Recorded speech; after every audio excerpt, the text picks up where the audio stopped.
Welcome back. This is Sonam. आज काफ़ी time के बाद वीडियो बना रहे हैं। तो इस वीडियो में हम कवर अप करने वाले हैं how to choose reference for drawing. हमें किस तरह की रेफरेंस चूज़ करनी चाहिए, पहले ये पता होना चाहिए। सबसे पहले अगर हम लोग स्टेप बाय स्टेप चलें तो हम लोग स्टेप बाय स्टेप में क्या क्या सीखते हैं। बहुत सारे लोग पोर्ट्रेट बनाना पसंद होता है तो सीधे पोर्ट्रेट ही चूज़ कर लेते हैं। वो चूज़ कर सकते हैं बट वो प्रैक्टिस के वर्क के लिए चूज़ कर सकते हैं। लेकिन अगर आप स्टेप बाय स्टेप चलेंगे तो सबसे पहले आता है हमारा इनिशियल स्टेज में स्टिल लाइफ। स्टिल लाइफ क्या होता है? स्टिल लाइफ मीन्स कि कोई भी ऑब्जेक्ट है, कोई भी जैसे कि सब्जेक्ट घर में जो आसपास रखा हुआ है जिसमें जान नहीं होती है, जो कि मूवमेंट नहीं कर सकता है, तो उसे स्टिल लाइफ कहते हैं। मान लो मेरे घर में ये रखा है, मेरे आसपास ये रखा हुआ है, तो ये इसमें कोई मूवमेंट अपने आप से नहीं होगी जब तक हम लोग इसे हिलाए ना, तो ये स्टिल है, एक ही जगह है। और लाइफ में तो ये रियल लाइफ का ऑब्जेक्ट है तो इसे स्टिल लाइफ कहेंगे, ठीक है। स्टिल लाइफ ये है, इससे स्टार्टिंग कर सकते हैं। घर में जो भी आसपास की चीज़ें हैं उससे स्टार्टिंग कर सकते हैं। और स्टिल लाइफ में भी बहुत सारे सब्जेक्ट होते हैं और बहुत इजी से इजी होते हैं और हार्ड से हार्ड होते हैं। लाइक ये फ़ोन देखिए, फ़ोन मीन्स एक, इसको अगर हम ड्रॉ करेंगे तो बहुत ईजिली ड्रॉ कर लेंगे क्योंकि इसमें बहुत ज़्यादा हार्ड सब्जेक्ट नहीं है, एक रेक्टेंगल ही है एक तरीके से अगर बेसिक शेप देखा जाए तो।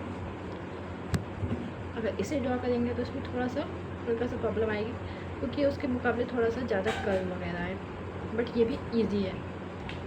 और अगर इससे भी हार्ड लेंगे, डिफ़िकल्ट, तो कुछ ऐसा ऑब्जेक्ट ले सकते हैं घर के बर्तन वगैरह, तो ये इसमें का जो कर्व वगैरह है वो काफ़ी डिफ़िकल्टी आ सकती है। और उससे भी ज़्यादा डिफ़िकल्ट लेंगे तो कुछ ऐसा सब्जेक्ट ले सकते हैं जो कि थोड़ा हार्ड हो जाएगा क्योंकि इसमें ये नेचुरल शेप है, इसमें कोई एक अलाइन नहीं है कि ये ऐसा है तो उसका बराबर ही ऐसा ये भी ऐसा ही होगा, नहीं, ये अलग अलग है। तो इसमें थोड़ी सी प्रॉब्लम आ जाती है हम लोगों को ड्रॉ करने में क्योंकि ये नेचुरल है, कहीं पर कर्व है, कहीं पर स्ट्रेट है। बहुत सारी ऐसी चीज़ें हैं जो कि ऐसे समझ में नहीं आ रही, पर जब ड्रॉ करेंगे तो बहुत मायने से स्टिक्स हो जाती हैं। तो still life easy to hard लेना है हमें। बिगनर्स क्या करते हैं, सबसे पहले हार्ड सब्जेक्ट ले लेते हैं कि वो सबसे पहले पोर्ट्रेट ले लेते हैं। पोर्ट्रेट सबसे ज़्यादा हार्ड सब्जेक्ट माना जाता है क्योंकि उसमें फील कैप्चर करना, अगर थोड़ा सा 1% भी इधर से उधर हुआ तो हमारा जो रियल डिफरेंस से जो मैच हो रहा होता है वो काफ़ी ज़्यादा अलग हो जाता है, वो मैच नहीं हो पाता है।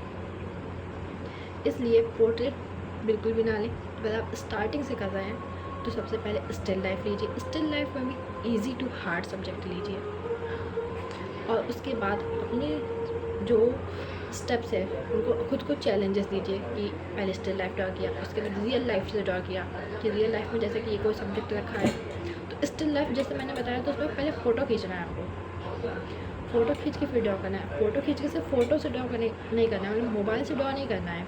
मोबाइल से ड्रॉ करोगे तो वो समझ में नहीं आएगा, तो उसमें भी हार्ड सब्जेक्ट लेना है। और जैसा कि मैंने बताया था प्रिंट आउट का यूज़ करना है, मोबाइल का नहीं। मोबाइल का यूज़ तो हम लोग करते हैं तो उससे बहुत सारी प्रॉब्लम्स होती हैं क्योंकि मोबाइल में एक वो आ जाता है, क्योंकि मोबाइल सबसे बड़ा डिस्ट्रैक्शन भी है आज की लाइफ में। तो मोबाइल से ड्रॉ करने में थोड़ा सा डिस्ट्रैक्शन रहेगी, पहले ये यूज़ कर ले, पहले ये अदर ऐप यूज़ कर ले, उसके बाद ड्रॉ करेंगे। दूसरी चीज़ ये होती है कि मोबाइल में प्रपोर्शन जजमेंट सही से नहीं समझ में आते हैं, और जब हम लोग प्रिंट आउट लेते हैं तो print out same to same size का अगर हम लोग ड्रॉ करेंगे तो एक क्लैरिटी मिलेगी कि हम लोग मेज़र कर सकते हैं बार पेंसिल से, स्केल से। बट मोबाइल में वो उतना अच्छे से वर्क नहीं करता है। तो कुछ इस तरीके से पहले प्रिंट आउट यूज़ करना है। प्रिंट आउट और उसको अपने प्रिंट आउट और पेपर दोनों को अगल बगल लगा दो, सेम टू सेम साइज़ का मेज़र करके उसको यहाँ पे ड्रॉ करो। उससे क्या होगा, हमारे ये जो दिमाग में जो दिख रहा होता है वैसा ही एज इट इज़ हम लोग ड्रॉ कर सकते हैं। Draw what you can see, ये एक रूल होता है कि जो कुछ भी तुम देख पा रहे हो क्या उस चीज़ को तुम ड्रॉ भी कर पा रही हो कि नहीं। अगर नहीं कर पा रहे हो तो तुम्हें और ज़्यादा इम्प्रूवमेंट की ज़रूरत है, और ज़्यादा तुम्हें मेहनत करने की ज़रूरत है। और अगर ड्रॉ कर पा रहे हो तो नेक्स्ट चीज़ पर मूव कर सकते हो, जैसे कि थोड़ा सा डिफ़िकल्ट यूज़ कर सकते हो। उसका हम एक एग्जांपल देते हैं। ये देखो, बगल में मैंने प्रिंट आउट यूज़ करा, इसके बगल में पेपर, इस पर हमें ड्रॉ करना है। कुछ इस तरीके से हम लोग ड्रॉ करके लगाएंगे। तो जब हम लोग ड्रॉ करेंगे अगल बगल में रख के, तो बहुत सारी क्लैरिटी मिल जाएगी कि कैसे क्या करना है। इसमें का जो साइज़ हमें दिख रहा है एक्चुअल में इतना बड़ा दिख रहा है, एक्चुअल में है इतना बड़ा बट दिख रहा है इतना बड़ा, और उसे हम ड्रॉ इतना बड़ा कर रहे हैं, तो उसमें क्या डिफरेंस आ रहा है। पहले हम लोग वो चीज़ सीखेंगे कि हम लोग देख कितना बड़ा रहे हैं बट वो है कितनी छोटी सी चीज़, तो उससे हम लोग सीखते हैं पहले, और स्टेप बाय स्टेप चलने में ज़्यादा फ़ायदा रहता है। तो ये रही हमारी रेफरेंस चूज़ करने की बात। पहले हम लोगों को स्टिल लाइफ चूज़ करनी है, स्टिल लाइफ में भी ईजी टू हार्ड जाना है। उसके बाद लाइफ ऑब्जेक्ट को चूज़ करना है, उसके बाद अलग अलग ऑब्जेक्ट को यूज़ कर सकते हैं। जैसे कि हम लोग उसके बाद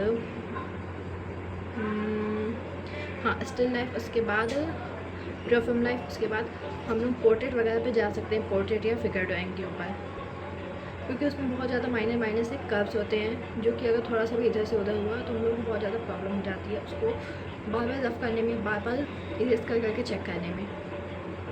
तो अगर ये चीज़ें समझ में आ रही हैं कि हमें कौन सा यूज़ करना चाहिए, कैसे यूज़ करना चाहिए रेफरेंस, तो कमेंट रेफरेंस